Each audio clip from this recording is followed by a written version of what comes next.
ఆయుర్వేదంపై సూత్రాలు.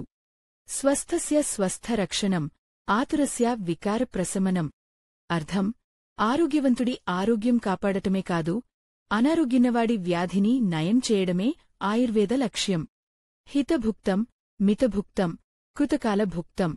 అర్థం: అనుకూలమైనది తినాలి, మితంగా తినాలి, సరైన సమయంలో తినాలి. త్రయోపస్థంభ ఆయింహ, ఆహార, నిద్ర, బ్రహ్మచర్యం.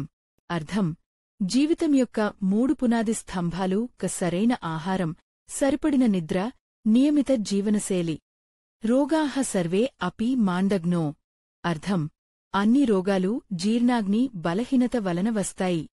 ధర్మార్థకామమోక్షాణం ఆరోగ్యం మూలముత్తమం.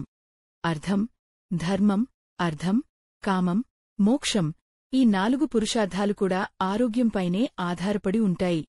ప్రకృతి స్థితాః ఆరోగ్యమితి. అర్థం: ప్రాకృతిక స్థితిలో ఉండడమే ఆరోగ్యం. నిత్యం హితాహార వినియోగి. అర్థం: రోజూ శరీరానికి హితమైన ఆహారాన్ని తీసుకోవడం ఆరోగ్యానికి మూలం. వాత్, పిత్త, కఫ సంయవస్థ ప్రస్తుత ఆరోగ్యం. అర్థం: వాత, పిత్త, కఫ దోషాలు సమంగా ఉండటం ఆరోగ్య సూచకం.